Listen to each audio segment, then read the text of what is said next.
asalaamaaleykum sama gars yi c'est Omzo TV officiel technologie en wolof nuyu naa leen ziar leen bu baax a baax di leen jaajëfal di la wax bi de comme d'habitude rek c'est la première fois yaa ngi toog a tombi seen bi invité na la nga abonné te nga bës cloche de notification bi ndax ngay mën di recevoir sun ay yeneen vidéo tey nag dañ leen indil beneen astuce rek si WhatsApp naka ngay transformer ngay envoyé kenn ay discussion nga doon waxtaan ak kenn ay discussion am kenn ku la laaj discussion yi xamante ne si ne dañ ko doon waxtaane ak date yeeg yooyu yëpp nga bokk nga envoyé benn personne loolu lay ñëw wala ndax nga koy envoyé personne boobu pour loolu dañuy dem suñu benn WhatsApp bi suñ duggee suñu WhatsApp léegi dañuy dugg si Omzo TV officiel bi léegi am na ay discussion yu xamante ne si ne moo ngi fii discussion yi nag leen bëgg a jël envoyé ko suñu beneen kenn maanaam discussion yi yëpp lañ ko bëgg a envoyé noo benn pas ñu jël ay AP benn di ko partagé nii di collé la leen di ñëw wan façon bu gën a yomb bu xamante ne si ne di nga ko mën a envoyé discussion yi yëpp mu dem ibbi ko daat koy mën a gis pour loolu boo ko bëggee nag ngay def da ngay cliquer nii 3 tomes à droite soo cliquer 3 tomes à droite mën naa bañ a feeñ fii da ngay def plus soo defee plus da ngay ñëw exporter discussion maanaam envoyé discussion boo defee exporter discussion doo def joindre bi mais fii ngay bind sans média bi ngay cliquer sans média bi benn document lay daati formé wu léegi ñu xool suñ beneen WhatsApp bi ñu cliquer nii suñ cliquer nii suñ beneen WhatsApp bi dañu xool fi ñu ko war a envoyé par exemple si bii lañ ko war a envoyé su suñ beneen WhatsApp bi ñu cliquer si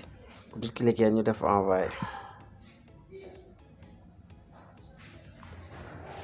ñu patienté gis nga mi ngi nekk nii discussion WhatsApp léegi day nekk da saaru PDF bu xamante ne si ne bu demee si moom noonu la koy gis léegi dañuy patienté message bi dem après ñu dem ouvrir ko ñu ibbi ko ñu wan la léegi envoyé nañ ko léegi dañuy génn partie suñ defee partie dañuy dem suñ beneen WhatsApp bi nii moo nekk nii si kaw soo ñu génnaat voilà moo nekk nii mii ni envoyé nañ ko si muy discussion WhatsApp léegi naka la ñuy def dañuy def cliquer si kawam boo cliquer si kawam nag day daal di ibbi ko si benn navigateur moo xam sa Google Chrome la wala sa Phoenix wala Firefox ak lu mënti doon rek dana ibbi ko si benn navigateur léegi bu ibbi ko si benn navigateur discussion yëpp dañ koy daal di maanaam nii day daal di ibbi ko nii benn fichier boo xoolee ñun discussion yi moo nekk nii xaar ñu xëcc ko nii ba yëpp wàcc nii boo xoolee discussion yi moo nekk nii lépp daf la koy génneel lépp tout WhatsApp lépp daf la koy génneel gis nga date beeg yooyu yëpp gis nga lii ab lien la dañ ko si envoyé woon le 10/4/2022 à 22h09 heure bi yëpp daf la koy won benn lien bi lañ si envoyé woon voilà parce que ne yaa ngi gis nga bii message la woon Omzo TV officiel def fii ça va gis nga la 17 date bi 4/2022 22h47 boo bëggee envoyé nit ki ay discussion rek nii nga koy envoyé automatiquement dafa la koy génneel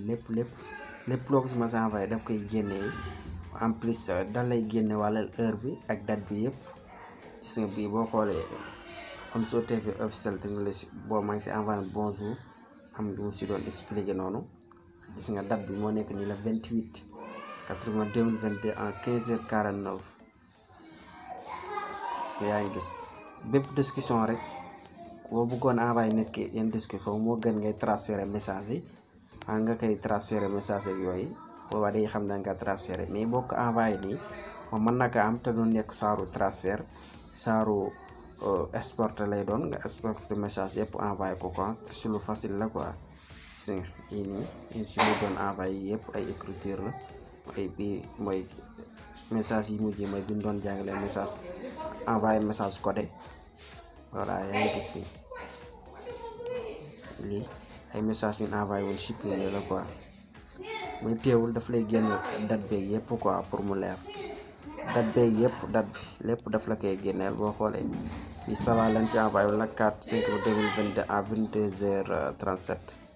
lépp daf la koy sénéral wala quoi voilà j'espère que nag gars yi astuce bi leer na di la wax yow mi doog a tomb si scène bi wala si vidéo bi invité na la nga abonné te nga bës cloche notification bi ndax nga mën di recevoir suñu ay yeneen vidéo di la dig daje à la prochaine vidéo incha allah.